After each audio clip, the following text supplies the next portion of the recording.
Oi pessoal, mais uma vez bem-vindos.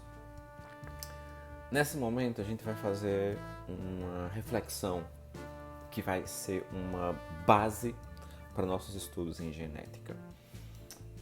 Trabalho um pouco com o que a gente sabe de citologia, mas eu preciso puxar um pouco para entender a relação entre o DNA e aquilo que eu estou vendo. Todo mundo já ouviu falar sobre DNA, mas falta às vezes tentar entender a lógica entre o DNA e a informação produzida após a leitura, após a expressão do DNA.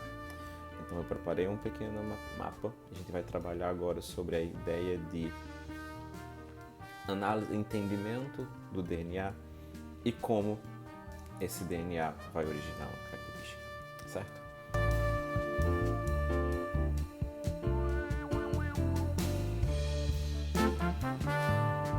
Então, pensando nisso, a gente tem características genéticas que são baseadas numa estrutura do DNA. Para começar a pensar sobre essas características, eu preciso entender inicialmente o que é o DNA. A nível de estrutura, o DNA é uma molécula. Essa molécula ela está presente no nosso núcleo. Se eu penso em procariontes, ela está disperso no interior da célula procarionte, da bactéria como um todo. Mas eu estou falando do nosso DNA, está lá dentro do núcleo, protegido por uma membrana chamada carioteca. E dentro dessa membrana, eu consigo ter um ambiente estável para ela. E essa molécula é constituída de nucleotídeos. Então eu vou ter um número grande de nucleotídeos, falaremos sobre isso daqui a pouco. E aí esse nucleotídeo eu vou ter 3 elementos básicos. Inicialmente, um grupo fosfato, um carboidrato estrutural, que para o DNA é a desoxirribose, e uma base nitrogenada. Essa ideia, esse desenho que a gente está vendo é algo meio que chave quando eu penso no DNA, principalmente quando eu vou para a ideia da base nitrogenada, que vai apresentar para a gente uma estrutura de bases púricas e bases pirimídicas. Bases essas que vão funcionar com a relação entre as moléculas os átomos que compõem essa molécula, e assim fazendo o que a gente vai chamar de ligação. Então eu vou ter ligações entre elas. E pensando nessas bases que compõem, eu tenho que saber que essa estrutura de bases pode ter como base moléculas que eu vou chamar de purinas ou de pirimidinas, dando origem às bases púricas e às bases pirimídicas. E eu vou colocar elas agora com nomes, certo? Então, se eu penso em bases púricas e pirimídicas, saber que elas se ligam, elas têm um nome, elas se ligam naquilo que eu chamo de chave fechadura. Se eu penso em chave fechadura, eu tenho que pensar em encaixes perfeitos. Então eu vou ter ligações entre adenina e timina, que acontecem por conta do número de pontos de hidrogênio disponíveis, ligações entre citosina e guanina, e esses números não estão sempre direcionados. Duas ligações com duas ligações, 3 com 3.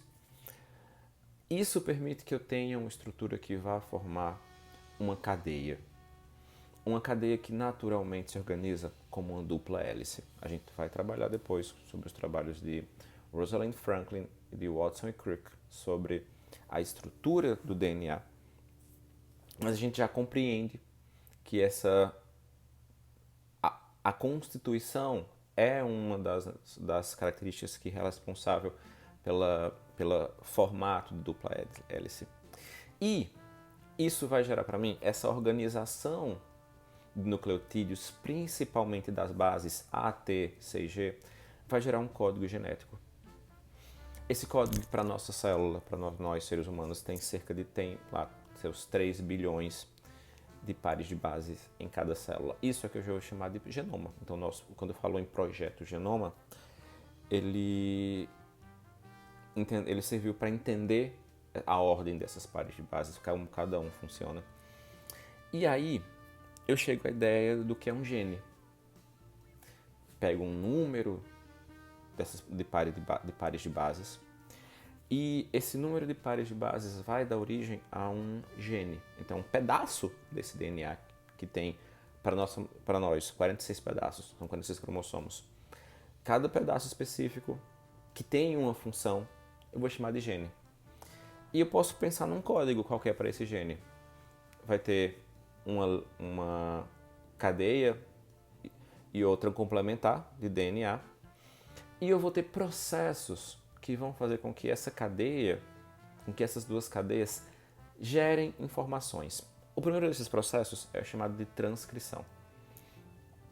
A transcrição, que ocorre dentro do núcleo, é um processo no qual enzimas transcriptoras, como a transcriptase, elas vão originar uma outra molécula, que é uma molécula de RNA. A gente tem alguns tipos de RNA, aqui a gente vai trabalhar com 3 iniciais. E RNA é uma molécula também de ácido nucleico, que vai ter como diferença do DNA a presença da uracila. O RNA não tem timina, mas tem uracila. Então, todas as vezes que eu tenho na molécula de DNA, que é uma fita dupla, a molécula de adenina, o A, ela vai ligar no RNA com uracila, que é a molécula que é o U. E isso vai gerar uma fita simples. Lembre-se, RNA é uma fita simples. E nesse momento, quando a gente trabalhar com biotecnologia, a gente vê outros tipos de RNA, mas nesse momento eu vou trabalhar com 3 tipos: o RNA mensageiro, RNA-M, o RNA ribossômico, o RNA-R, e o RNA transportador, o RNA-T. Esses 3 tipos de RNA, eles estão relacionados entre si em um processo de transporte de informação. Esse transporte de informação é o que vai fazer com que, com base inicialmente no RNA mensageiro, eu tenha um gene que tem uma informação que é um conjunto de pares de bases, e esse RNA mensageiro ele tem essa mesma informação, mas numa estrutura que ela pode ser colocada para fora do núcleo, e fora do núcleo ela vai ser lida a partir do que eu chamo de trincas de bases, trinca 3, que eu também vou chamar de códon. E esses códons presentes no RNA mensageiro, eles vão passar por um segundo processo, que é o processo de tradução. Na tradução, a informação do RNA mensageiro, do RNA como um todo, que estava contido no DNA, ele vai levar à produção de uma proteína. E essa proteína, ela vai ter uma informação específica, que para cada agrupamento de códons eu vou ter uma proteína diferente. Isso vai fazer com que eu tenha o meu DNA sendo expresso. Onde acontece isso? Em uma organela chamada ribossomo, que também é feita a partir do RNA ribossômico. Quando a fita de RNA mensageiro encontra o ribossomo, há um chamamento químico. Cada códon vai fazer chamamento químico de um aminoácido que está presente, que está fixado em um RNA-T, um RNA transportador, que faz o transporte dessa molécula de aminoácido até o ribossomo. E quando eu vou juntando vários aminoácidos, eu tenho uma cadeia de polipeptídica, tem um peptídeo grande, e esse polímero de aminoácidos vai dar origem para mim a uma proteína, que ela vai ganhando complexidade, claro, mas é essa proteína que vai chegar para mim e se transformar numa informação genética. Informação que, se eu tenho, por exemplo, a proteína que vai ter conformação tal, ela pode dar para mim uma cor de olho A.